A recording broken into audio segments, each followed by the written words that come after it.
Yo, it's a banger, vegan Swedish meatballs with a Hasselback potato.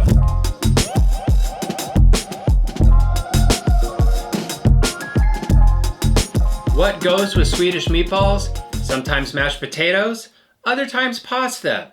But no, let's shake it up today with a crispy crispness of the Hasselback potato, topped with lemon, garlic, vegan butter. Time to make the Hasselback potato. We have a russet potato that's a medium-sized potato that we've scrubbed and cleaned. We're basically going to slice a piece of potato off the bottom so it sits flat in between your 2 spoons. Once you've done that, go ahead and start slicing thinly straight down the potato. The 2 spoons will be a guide to make sure you do not cut all the way through. It's time to apply the extra virgin olive oil. The best way to do this is to use a brush. Go ahead and use the brush to get in between each individual slice of potato. This is going to help it crisp, and it's going to help the potato slices not stick together when we put them in the oven. After applying the extra virgin olive oil, now it's time to hit it with kosher salt. Make sure you season in between each individual slice, and don't be shy here. Now it's time to place it on our baking sheet pan lined with parchment paper into the oven, preheated to 425 for 45 minutes.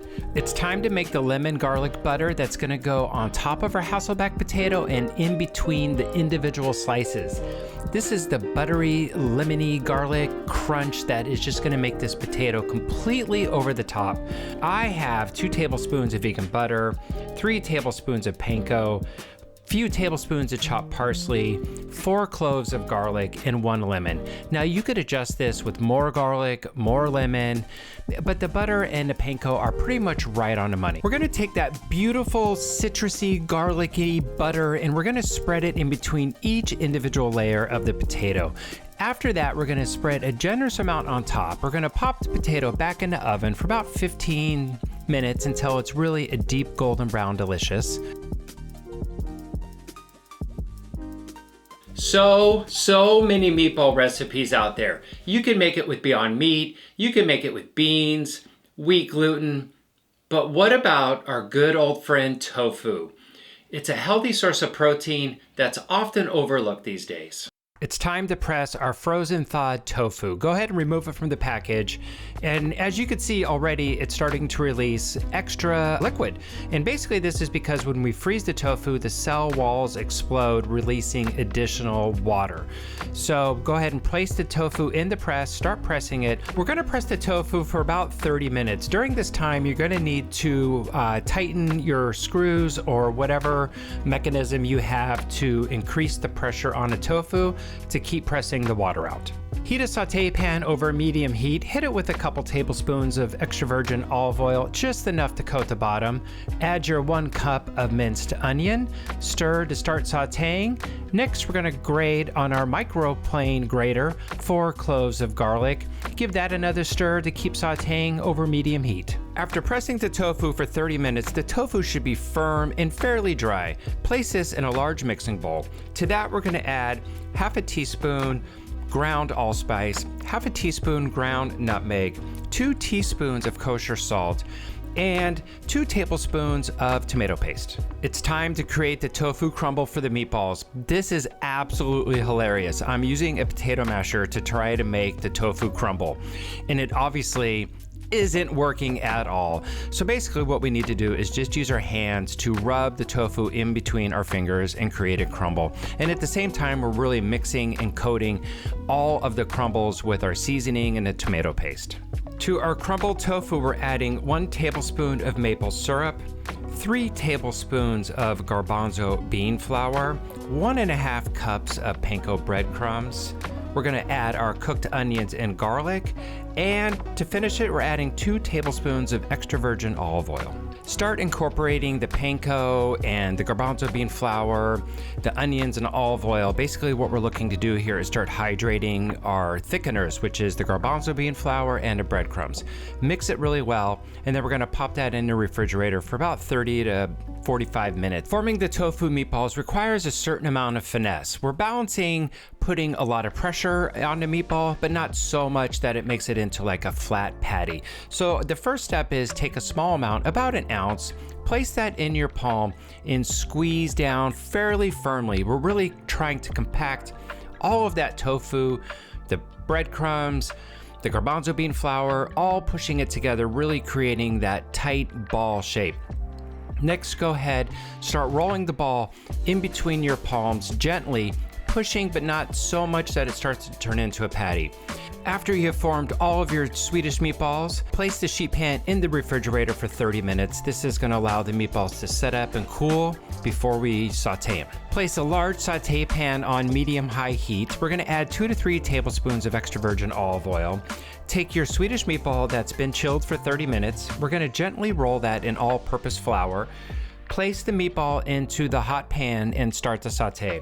The flour is going to give us an extra layer of crispness to our meatball, which adds just that little bit of texture in the dish. This is always the goal, people, golden brown delicious, so turn the meatballs as soon as they turn brown and take your time to make sure that all sides of the meatball are a golden brown delicious. Place the cooked Swedish meatballs on a sheet pan lined with parchment paper. Place that in the oven set at 250 degrees to keep warm until ready to plate. It's time to make the spiced, creamy gravy. The first step in this gravy recipe is adding, well, quite honestly, a lot of butter to it, 3 tablespoons. Put that in your pan and slowly start melting. Once the butter's melted, we're gonna add a 1/4 cup of all-purpose flour. Continue to whisk the flour in, basically combining the butter and the flour into like a smooth paste. We're gonna continue to cook that for an additional 2 to 3 minutes. Continuing with our whisking, let's whisk in 3 cups of vegetable stock. The gravy's already starting to thicken. Next, we're gonna add 1/4 teaspoon allspice, 1/4 teaspoon nutmeg, 1 tablespoon of molasses, and 1 cup of soaked cashews. Go ahead and stir to combine all the ingredients and reduce the heat to low for about 45 minutes of cooking time. Don't forget to stir your gravy, everybody.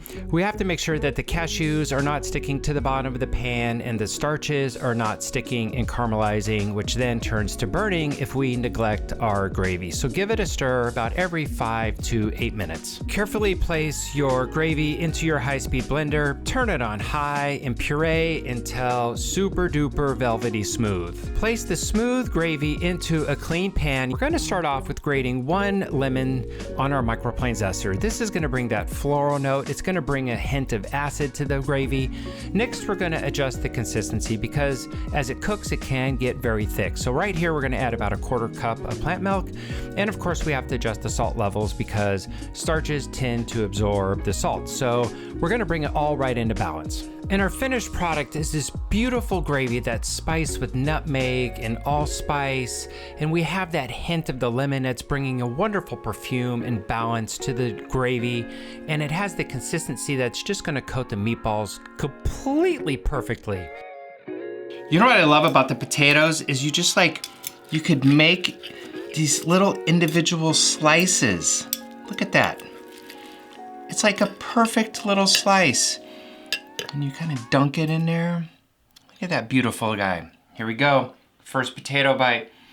Oh my gosh. The lemon, the garlic, the butter.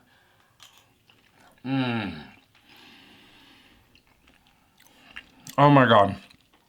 So the inside of the potato, so creamy and chewy and just melting. And then the outside is all crispy and yummy. Let's cut a meatball. Woo! I love the color of the meatball.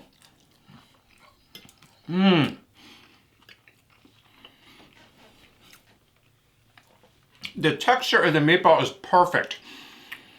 It's really tender and it's light, but there's like a little bit of tooth to it. And then you have like the nutmeg and the allspice. And now you asked about the sauce. The sauce is really growing on me in a way that I love the nuance of the lemon, the nutmeg, and the allspice. And then it's so creamy. But then there's that little bit of brightness from the citrus. I mean, the meatball is just killer. You going in again? Yeah, man. I'm so on it.